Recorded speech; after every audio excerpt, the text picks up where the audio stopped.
নমস্কার, আপনারা দেখছেন রূপম টিভি। নায়ক দেব, তৃণমূলের সাংসদ দেব, ঘাটালের সাংসদ দেব দ্বিতীয় দফার ভোটের জন্য রায়গঞ্জ এবং বালুরঘাটের প্রচারে আসছেন দেব। বাগডোগরা বিমানবন্দরে যখনই নামলেন দেব, তখনই তাকে লক্ষ্য করে জয় শ্রীরাম স্লোগান।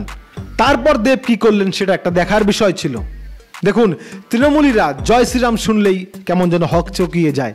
মমতা বন্দ্যোপাধ্যায় পর্যন্ত জয় শ্রীরাম শুনলেই খেপে যান, অনেকবার তার প্রমাণ রয়েছে। দেখুন, জয় শ্রীরাম কারো পার্টির কিন্তু স্লোগান নয়, কিন্তু বিজেপি এটা তৃণমূল দেখলেই জয় শ্রীরাম বলে, আর তৃণমূল খেপেও যায়। জয় শ্রীরামের ব্যাপারে তৃণমূল অনেকটাই পিছিয়ে রয়েছে, অনেক রামনবমীতে অ্যাকশন করেছে, আর কোথাও না কোথাও সাধারণ মানুষের মনে এটা চলে গেছে যে জয় শ্রীরাম ধ্বনি শুনলেই তৃণমূল খেপে যায়, জয় শ্রীরামে আপত্তি রয়েছে তৃণমূলের, এটা পরিচিত। এবার বাগডোগরাতে যখনই দেব নামলেন, তখনই তাকে দেখে জয় শ্রীরামের ধ্বনি। এবার দেব কি করলেন দেখুন, দেব যে বললেন জয় শ্রীরাম তাকে জড়িয়ে ধরলেন। এবার বাইরে যখন বেরিয়ে আসলেন দেব, তাকে প্রশ্ন করা হলো কি ব্যাপার, যে জয় শ্রীরাম বললো তাকে আপনি জড়িয়ে ধরলেন, আপনি কি বিজেপিতে আসছেন নাকি বিজেপিতে আপনি নরম?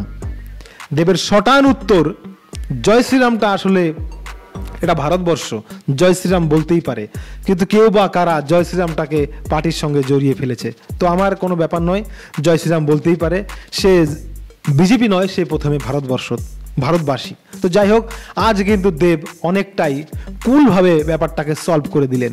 মমতা বন্দ্যোপাধ্যায় কিন্তু জয় শ্রীরাম শুনলেই তেড়ে আসতেন, অনেকে জয় শ্রীরাম বলে মারও খেয়েছে। তো দেব কিন্তু আজ ভালো ভেলকি দেখালো।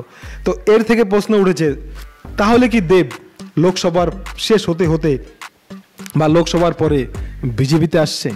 প্রশ্ন এখানে থাকবে, কারণ জয় শ্রীরাম শুনে জড়িয়ে ধরল দেব আজ। তো কিউরিসিটি, বাঙালি সবসময় এরকম মশলাদার খবর পছন্দ করে। তো দেখা যাক দেব আসলে চালাকি করলেন নাকি বিজেপিতে আসার একটা চেষ্টা মাত্র। খবর ভালো লাগলে সাবস্ক্রাইব, লাইক, শেয়ার করবেন। জয় হিন্দ।